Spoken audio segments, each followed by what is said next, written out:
Good morning to all of you students. बेटा हमारा जो अकाउंटेंसी में 21st चैप्टर चल रहा था जिसका नाम है फाइनेंशियल स्टेटमेंट, ये चैप्टर हमारा चल रहा है आपके सामने, आपको पता भी होगा फाइनेंशियल स्टेटमेंट चल रहा है। फिर कुछ एग्ज़ाम की वजह से हमने इसको थोड़ा पेंडिंग में रख दिया था। आपके 50 मार्क्स के एग्ज़ाम हो रहे थे, उस वजह से हमने इसको थोड़ा पेंडिंग में रख दिया था क्योंकि उसके लिए आपको थोड़ा रिवीजन कराना बहुत ज़रूरी था।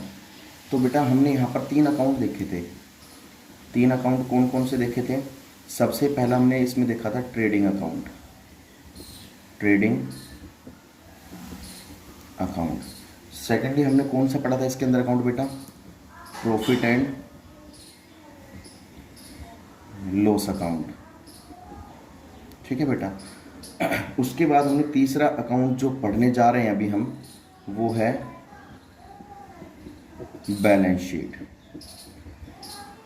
तो एक चीज़ देखना कि हम ट्रेडिंग अकाउंट पढ़ चुके थे, प्रॉफिट एंड लॉस अकाउंट हम पढ़ चुके थे, अभी लास्ट आती है बैलेंस शीट। देखो ट्रेडिंग अकाउंट से हमें खाली ग्रोस प्रॉफिट ग्रोस लॉस का पता लगता है, क्या तो ग्रोस प्रॉफिट होगा या फिर ग्रोस लॉस होगा। प्रॉफिट एंड लॉस अकाउंट से या तो नेट प्रॉफिट होगा या फिर नेट लॉस होगा, ये भी हमने पढ़ लिया था। अब तीसरी चीज़ आती है बैलेंस शीट। बैलेंस शीट से बेटा हमें बिजनेस की एक्चुअल फाइनेंशियल पोजीशन का पता लगता है।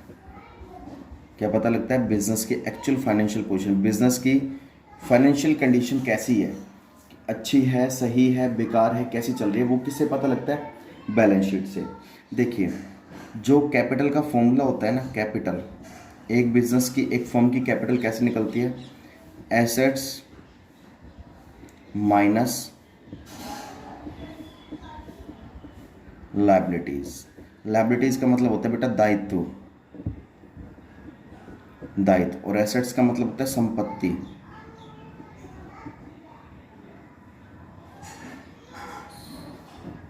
ठीक है, संपत्ति होता है। जब हमारी एसेट्स होती है like chair, table, fan, machinery, building, land, plant, car, motor, vehicle, जितनी भी सारी हमारी फर्नीचर, जितनी भी सारी चीज़ होती है हमारी एसेट्स होती है। चलिए मैंने आपको बताया था बैलेंस शीट जो होती है हमारी, बैलेंस शीट से क्या पता लगता है? एक बिजनेस की एक्चुअल फाइनेंशियल पोजीशन का पता लगता है। ये बेटा कैपिटल का फॉर्मूला 1 मार्क्स में पूछ लिया जा सकता है आपसे। तो कैपिटल कैसे निकलती है? Assets minus liability. ठीक है। अब हमें मेन बात ये देखनी है कि जो हमारी बैलेंस शीट होती है उसको कैसे बनाया जाता है। तो इसका परफॉर्मा आपको बता देता हूँ। बैलेंस शीट का परफॉर्मा कैसे होता है? सबसे पहले आपको ऊपर लिखना होता है balance sheet. Balance sheet, balance sheet बेटा कब बनाई जाती है? साल के बिल्कुल एंड में। क्या लिखेंगे यहाँ पर? एज एट 31 मार्च, और जो भी ईयर है। ठीक है, बैलेंस शीट हमेशा कब बनाई जाती है? बिल्कुल साल के एंड में, क्योंकि हर बिजनेस का फाइनेंशियल ईयर क्या होता है? किसी का कैलेंडर ईयर होता है, यानी कि 1 जनवरी से 31 दिसंबर, या फिर बिजनेस का फाइनेंशियल ईयर क्या होता है? 1 अप्रैल से 31 मार्च। ये ध्यान रखना। तो बैलेंस शीट कब बनाई जाती है बेटा? बिल्कुल साल के एंड में, और साल के एंड में ही बिजनेस का एक्चुअल प्रॉफिट लॉस का पता चलता है। तो जो इसका परफॉर्मा बनाएंगे हम, वो परफॉर्मा क्या है इसका? देखिए ये देखो, यहाँ पर इसका परफॉर्मा कुछ इस तरीके से हम बेटा बनाने वाले हैं। ठीक है, कुछ इस तरीके से इसका परफॉर्मा यहाँ पर हम बना देंगे।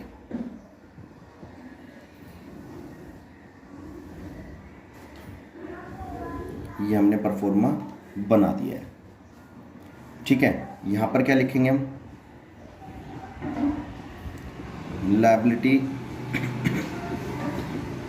अमाउंट, एसेट्स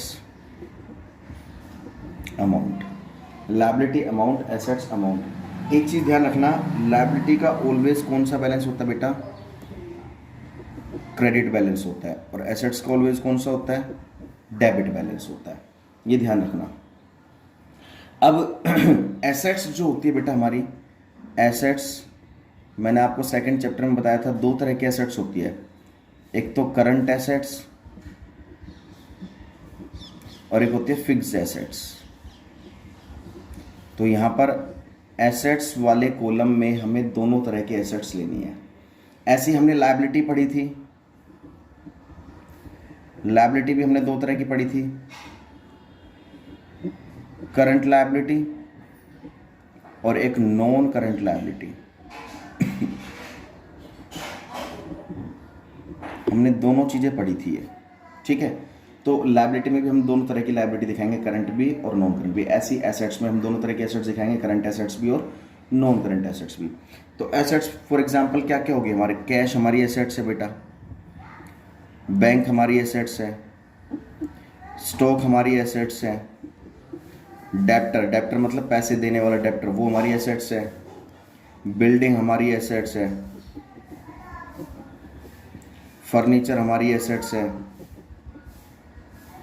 प्लांट हमारी एसेट्स है, लैंड यानी कि ज़मीन हमारी एसेट्स है, ठीक है। गुडविल, किसी भी बिजनेस की गुडविल जो कि इंटेंजिबल एसेट्स होते हैं वो भी हमारी एसेट्स है। और क्या हो सकती है भाई, बुक हमारी एसेट्स है, मोटर व्हीकल हमारी एसेट्स है। तो मतलब कहने का मतलब क्या, जितनी भी एसेट्स होंगी उनको हम एसेट साइड टेक देंगे, ठीक है। ये बात क्लियर है।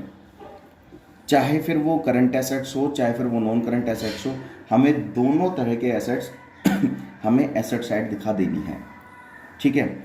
उसके बाद लायबिलिटी हमारे क्या होते हैं भाई, यहाँ पर डेप्टर होते हैं, यहाँ पर क्या हो जाएंगे क्रेडिटर। डेप्टर को हम एज ए बेटा बिल्स रिसीवेबल भी बोलते हैं, यहाँ पर क्रेडिटर को हम क्या बोल देंगे, बिल्स पेबल, ठीक है। बिल्स पेबल भी हम इसको बोल देते हैं। क्रेडिटर हो गए। और क्या क्या होते हैं, बैंक लोन, लोन भी हमारी लायबिलिटी होती है। बैंक ओवरड्राफ्ट, ये भी हमारी लायबिलिटी होती है। और क्या क्या हो जाएगा हमारे, जितने भी बेटा हमारे आउटस्टैंडिंग एक्सपेंसेस होते हैं। आउटस्टैंडिंग का मतलब क्या होता है, मैंने आपको बताया था आउटस्टैंडिंग एक्सपेंसेस कौन से होते हैं, कौन से होते हैं ये, ड्यू बट नॉट पेड।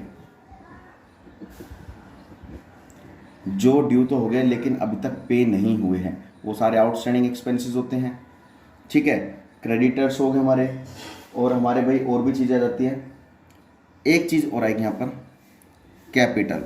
आपको क्वेश्चन में दी होगी कैपिटल, प्लस इसमें कर देंगे नेट प्रॉफिट। नेट प्रॉफिट जो यहाँ से प्रॉफिट एंड लॉस अकाउंट अगर नेट प्रॉफिट आया है तो कैपिटल में प्लस कर देंगे, अगर नेट लॉस आया है तो माइनस कर देंगे, नेट लॉस। और एक चीज़ और माइनस कर देंगे अगर क्वेश्चन में है तो, क्या, ड्राइंग्स। इनका टोटल करके बाहर लिख देना, ठीक है। ये बात समझ में आ गई। तो कहने का मतलब यही है कि अब आपको पता कैसे लगेगा कि हमारा क्वेश्चन ठीक है गलत है, जब बेटा दोनों साइड का टोटल, एसेट्स और लायबिलिटी दोनों साइड का टोटल अगर आपका इक्वल आ जाता है, इक्वल बैलेंस हो जाता है बोथ साइड, दोनों साइड का अगर आपका बैलेंस इक्वल हो जाता है तो ये समझ लेना आपकी बैलेंस शीट बिल्कुल ठीक बनी है और आपका क्वेश्चन कोई गलत नहीं कर सकता, आपका क्वेश्चन बिल्कुल ठीक है। तो इस चीज़ का खास तौर से ध्यान रखना कि आप क्वेश्चन जब भी करते हो, आपको अगर क्वेश्चन को मेजर करना है, चेक करना है कि आपका क्वेश्चन ठीक है या गलत है, तो आपको सबसे पहले बैलेंस शीट पर फोकस करना होगा अच्छे से। मतलब पहले तो यही बनेंगे, लेकिन बैलेंस शीट अगर आपकी मैच नहीं हो रही है तो समझ लेना आपने कहीं ना कहीं गड़बड़ी की है। तो बेटा आप चाहो तो सबसे पहले इसका स्क्रीनशॉट ले सकते हो, ठीक है बेटा, स्क्रीनशॉट ले लिया। तो इस टॉपिक को आपने ट्रेडिंग अकाउंट पढ़ लिया, प्रॉफिट एंड लॉस पढ़ लिया और बैलेंस शीट का परफॉर्मा भी अब आपने पढ़ लिया है। तो इस चीज़ को ध्यान में रखते हुए आपको ये क्वेश्चंस मैं दूंगा अभी फिलहाल हमें आपको फॉर्मेट समझना है बुक में से। और दूसरी बात ये है कि अब हम कंबाइंड क्वेश्चन करेंगे, तीनों अकाउंट का कंबाइंड क्वेश्चन। पहले इंडिविजुअली समझ लो, फिर अब कंबाइंड करेंगे क्वेश्चन को, ठीक है। तब तक के लिए बेटा इस टॉपिक को बहुत अच्छे से पढ़ना है, समझना है। कोई डाउट्स आते तो मुझसे फ़ोन करके पूछ लेना। तब तक के लिए बेटा बिल्कुल सेफ रहिए, सुरक्षित रहिए। जय हिंद, जय भारत।